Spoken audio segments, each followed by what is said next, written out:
माय माऊली नमस्कार. वेद ग्रंथातील मानग्रंथ श्रीमद भगवद्गीता अध्याय 13 क्षत्र क्षत्रज्ञ विभाग योग श्लोकांचा अर्थ अभिवाचन करत आहे. ओम श्री परमात्मने नमः. अथ त्रयोदशाध्याय. श्री भगवान म्हणाले, हे अर्जुना, हे शरीर क्षत्र ज्याप्रमाणे शेतात पेरलेल्या बीजाचेच त्याला अनुरूप असे फळ योग्य वेळी प्रगट होते, त्याचप्रमाणे यात पेरलेल्या कर्माचे संस्कार रूपी बीजांचे फळ यथाकाली प्राप्त होते. म्हणून याला क्षत्र म्हणजेच तसे नाव दिले आहे. या नावाने संबोधित जाते. याला जो जाणतो त्याला त्याचे तत्व जाणणारे लोक क्षत्रज्ञ असे म्हणतात. हे अर्जुना, तू सर्व क्षत्रांमध्ये क्षत्रज्ञ अर्थात जीवात्माही मला समज. क्षत्रज्ञ अर्थात विकारांसहित प्रकृती पुरुष यांना जे तत्वतः जाणणे ते ज्ञान आहे असे माझे मत होय. ते क्षत्र जे आणि जसे आहे तसेच त्या विकारांनी युक्त आहे. ज्या विकारांपासून जे झाले तसेच तो क्षत्रज्ञ जो ज्या प्रभावाने युक्त आहे ते सर्व थोडक्यात माझ्याकडून ऐक. हे क्षत्रज्ञाचे तत्व ऋषींनी पुष्कळ प्रकारांनी सांगितले. निरनिराळ्या वेदमंत्रातून विभागपूर्वक सांगितले गेले. पूर्णपणे निश्चय केलेल्या युक्तियुक्त ब्रह्मसूत्राच्या पदांनीही सांगितले आहे. पाच महाभूतांचा सूक्ष्म भाव, अहंकार, बुद्धी, मूळ प्रकृती, तसेच 10 इंद्रिय. कुठले? कान, त्वचा, डोळे, जीभ, नाक ही ज्ञानेंद्रिय. वाणी, हात, पाय, उपस्थ, गुद हे कर्मेंद्रिय. अर्थात शब्द, स्पर्श, रूप, रस, गंध, तसेच इच्छा, द्वेष, सुख, दुःख, स्थूल देहाचा पिंड, चेतना, शरीर आणि अंतःकरण याची एक प्रकारची चेतनशक्ती, धृती. अशा प्रकारे विकारांसहित हे क्षेत्र थोडक्यात सांगितले गेले. मोठेपणाचा अभिमान नसणे, डोंग न करणे, कोणत्याही प्राण्याला कोणत्याही प्रकारे त्रास न देणे, क्षमा करणे, मनवाणी इत्यादी बाबतीत सरळपणा, श्रद्धा, भक्तीस गुरूंची सेवा, अंतर्बाह्य शुद्धी, सत्यतापूर्वक शुद्ध व्यवहाराने द्रव्य मिळवणे ही द्रव्य शुद्धी, त्या द्रव्याने मिळवलेल्या अन्नाने होणारी आहार शुद्धी, तसेच यथा योग्य वर्तुकीने होणारे आचारशुद्धी, जलमृतिकेने होणारी शरीराची शुद्धी यांना बाह्यशुद्धी म्हणतात. आसक्ती, द्वेष, कपट इत्यादी विकारांचा नाश होऊन अंतःकरण स्वच्छ होणे याला अंतशुद्धी म्हणतात.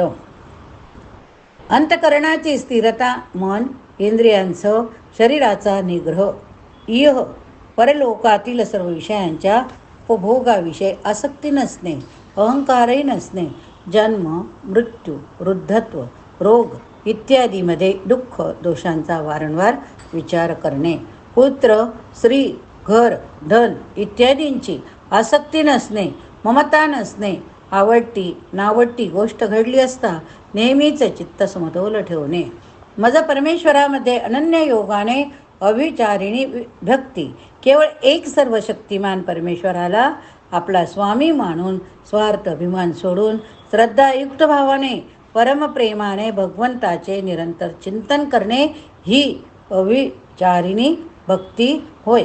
तसेच एकांतात शुद्ध ठिकाणी राहण्याचा स्वभाव, विषयासक्त मनुष्याच्या सहवासाची आवड नसणे, अध्यात्मज्ञानात म्हणजे ज्या ज्ञानाने आत्मा कोण अनात्मा कोण हे कळते ते अध्यात्म ज्ञान होय.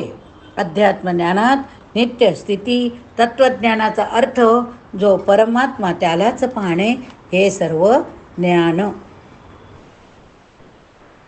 तत्वज्ञानाच्या प्राप्तीला कारण असल्यामुळे त्यांना ज्ञान म्हटले आहे. या उलट जे असेल ते अज्ञान, अज्ञानाच्या वाढीला कारण असल्यामुळे त्याला अज्ञान म्हटलं. ज्ञानाच्या उलट जी मान, दंभ, हिंसा वगैरे आहेत ते असे म्हटले आहे. जे जाणण्यायोग्य, जे जाणल्यामुळे मनुष्याला परम आनंद प्राप्त होतो ते चांगल्या प्रकारे सांगतो. ते अनादी परम ब्रह्मसत हे म्हणता येत नाही. असतही म्हणता येत नाही. ते सर्व बाजूंनी हात पाय असलेले, सर्व बाजूंनी डोळे डोकी तोंडे असलेले, सर्व बाजूंनी कान असलेले होय, कारण ते विश्वात सर्वाला व्यापून राहिले. आकाश जसे वायू अग्नी जल पृथ्वीचे कारण असल्यामुळे त्यांना व्यापून राहिले, तसाच परमात्मा हे सर्वांचे कारण असल्यामुळे सर्व चराचर जगाला व्यापून राहिला. ते सर्व इंद्रियांच्या विषयांना जाणणारे आहे, परंतु वास्तविक सर्व इंद्रियांच्या रहित आहे. ते आसक्तीरहित असूनही सर्वांचे धारण पोषण करणारे आणि निर्गुण असूनही गुणांचा भोग घेणारे होय. ते चराचर सर्व प्राणीमात्रांच्या बाहेर आत परिपूर्ण भरले. तसे चर अचर इथेच ते सूक्ष्म असल्यामुळे कळण्याजोगे नाही. ज्याप्रमाणे सूर्यकिरणात असलेले पाणी सूक्ष्म असल्यामुळे साधारण मनुष्यांना कळत नाही, त्याचप्रमाणे सर्वव्यापी परमात्मा हे सूक्ष्म असल्यामुळे साधारण मनुष्यांना कळत नाही. तसेच अतिशय जवळ तो परमात्मा सर्वत्र परिपूर्ण सर्वांचा आत्मा असल्यामुळे अत्यंत जवळ होय. तसेच दूरही श्रद्धारहित अज्ञानी पुरुषांना कळत नसल्यामुळे तो फार दूर.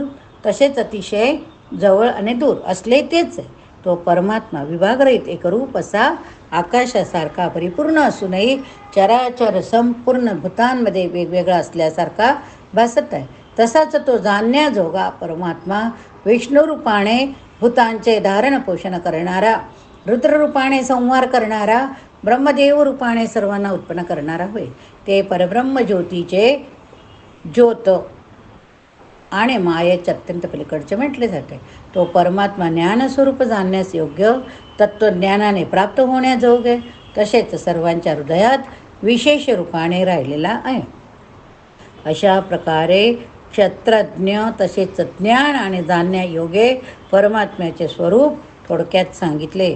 जसे महाआकाश विभागरहित असूनही घड्यात वेगवेगळे असल्यासारखे भासते, तसाच परमात्मा सर्व भूतात एक रूप असूनही वेगवेगळा असल्यासारखा भासतो. भक्त हे तत्वता जाणून माझ्या स्वरूपाला प्राप्त होतो. प्रकृती आणि पुरुष हे दोन्ही अनादी आहेत असे तू समज. राग द्वेषादी विकार त्रिगुणात्मक सर्व पदार्थही प्रकृतीपासूनच उत्पन्न झालेले आहे असे समज. कार्य व करण यांच्या उत्पत्तीचे कारण प्रकृती म्हटली जाते. जीवात्मा सुखदुःखाच्या भोगण्याला कारण म्हटला जातो. प्रकृतीत राहिलेलाच पुरुष प्रकृतीपासून उत्पन्न झालेल्या त्रिगुणात्मक पदार्थांना भोगतो आणि या गुणांची संगतीच या जीवात्म्याला बऱ्या वाईट योनीत जन्म मिळायला कारण आहे. आकाश वायू अग्नी जल पृथ्वी तसेच शब्द स्पर्श रूप रस गंध यांना कार्य म्हटले. तसेच बुद्धी अहंकार मन कान त्वचा जीभ डोळे नाक वाणी हात पाय उपस्थ बुध या 13 करण म्हणतात. काय म्हणतात? करण. प्रकृती शब्दांचा अर्थ गीतेमध्ये भगवंताने त्रिगुणमयी माया समजवली आहे. या देहात असलेल्या आत्मा वास्तविक परमात्माच आहे. तोच साक्ष असल्यामुळे उपद्रष्टा आणि खरी संमती देणारा असल्याने हनुमंता सर्वांचे धारण पोषण करणारा भरता जीवरूपाने भोगता ब्रह्म देव इत्यादींचाही स्वामी असल्याचे महेश्वराने शुद्ध सच्चिदानंद घन असल्यामुळे परमात्मा म्हटले आहे. परमात्मा म्हटले जाते. अशा रीतीने पुरुषाला आणि गुणासहित प्रकृतीला जो मनुष्य तत्वता जाणतो तो सर्व प्रकारे कर्तव्य कर्म करीत असला तरी पुन्हा जन्माला येत नाही. सत्वगुणाच्या संघाने देवयोनीत, रजगुणाच्या संघाने मनुष्य योनीत, तमोगुणाच्या संघाने पशु पक्षादी नीच योनीत जन्म घेतो. दिसणारे सर्व जग मायेचे कार्य असल्यामुळे क्षणभंगुर नाशिवंत अचेतन अनित्य तसेच जीवात्मा नित्य चेतन निर्विकार अविनाशी तसाच शुद्धबोध स्वरूप. त्या परमात्म्याला काही जण शुद्ध झालेल्या सूक्ष्मबुद्धीने ध्यानाच्या योगाने सच्चिदानंद घन परमात्म्याचाच सनातन अंश आहे असे समजून सर्व माईक पदार्थाचा संग सर्वदा सोडून परमपुरुष परमात्म्याच्या ठिकाणी ऐक्यभावाने नेहमी स्थित राहणे याचेच नाव त्याला तत्वता जाणणे होय. त्या परमात्म्याला काही जण शुद्ध झालेल्या सूक्ष्मबुद्धीने ध्यानाच्या योगाने हृदयात पाहतात. काही लोक ज्ञानयोगाच्या द्वारा, इतर काही लोक कर्मयोगाच्या द्वारा पाहतात म्हणजेच प्राप्त करतात. परंतु याखेरीज इतर अर्थात बंद बुद्धीचे पुरुष अशा प्रकारे न जाणणारे असतात. ते दुसऱ्यांकडून म्हणजेच तत्त्वज्ञानी पुरुषांकडून ऐकूनच तदनुसार उपासना करतात. ते ऐकलेले प्रमाणक मानणारे पुरुषसुद्धा मृत्यूरूप संसार सागर खात्रीने तरुण जातात. हे अर्जुना, जेवढे म्हणून स्थावर जंगम प्राणी उत्पन्न होतात ते सर्व क्षत्रज्ञाच्या संयोगानेच उत्पन्न होतात असे समज. जो पुरुष नाशिवंत सर्व चराचर भूतात परमेश्वर हा अविनाशी सर्वत्र समभावाने स्थित असलेला पाहतो, तोच खरे पाहतो. कारण जो पुरुष सर्वांमध्ये समरूपाने असलेल्या परमेश्वराला समान पाहून आपणच आपला नाश करून घेत नाही, त्यामुळे तो परमगतीला जातो. आणि जो पुरुष सर्व कर्म सर्व प्रकारे प्रकृतीकडून केली जाणारी आहेत असे पाहतो, आत्मा अकर्ता आहे असे पाहतो, तोच खरा पाहतो. ज्या क्षणी हा पुरुष भूतांचे निरनिराळे भाव एका परमात्म्यातच असलेले त्या परमात्म्यापासूनच सर्व भूतांचा विस्तार आहे असे पाहतो, त्याच क्षणी तो सच्चिदानंद घन ब्रह्माला प्राप्त होतो. हे अर्जुना, हा अविनाशी परमात्मा अनादी निर्गुण असल्यामुळे शरीरात राहत असूनही वास्तविक तो काही करीत नाही आणि लिप्त होत नाही. ज्याप्रमाणे सर्वत्र व्यापलेले आकाश सूक्ष्म असल्या कारणाने लिप्त होत नाही, त्याचप्रमाणे देहात सर्वत्र व्यापून असलेला आत्मा निर्गुण असल्यामुळे देहाच्या गुणांनी लिप्त होत नाही. हे अर्जुना, ज्याप्रमाणे एकच सूर्य या संपूर्ण ब्रह्मांडाला प्रकाशित करतो, त्याचप्रमाणे एकच आत्मा संपूर्ण क्षत्राला प्रकाशित करतो.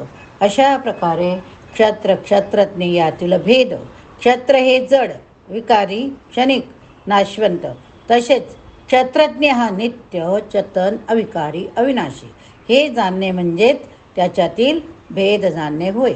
तसेच कार्यासह प्रकृतीपासून मुक्त होण्याचा मार्ग ज्ञानदृष्टीने जे पुरुष तत्वता जाणतात ते महात्मे परम ब्रह्म परमात्म्याला प्राप्त होतात. ओम तत्सदिति श्रीमद्भगवद्गीतासु उपनिषत्सु ब्रह्मविद्यायां योगशास्त्रे श्रीकृष्णार्जुनसंवादे क्षत्रज्ञविभागयोगो नाम त्रयोदशोऽध्यायः. श्रीकृष्णार्पणमस्तु. शुभं भवतु. गीतासु गीता कर्तव्या किमन्ये शास्त्रविस्तरे, या स्वयं पद्मनाभस्य मुखो पद्माद्विनिसृताः.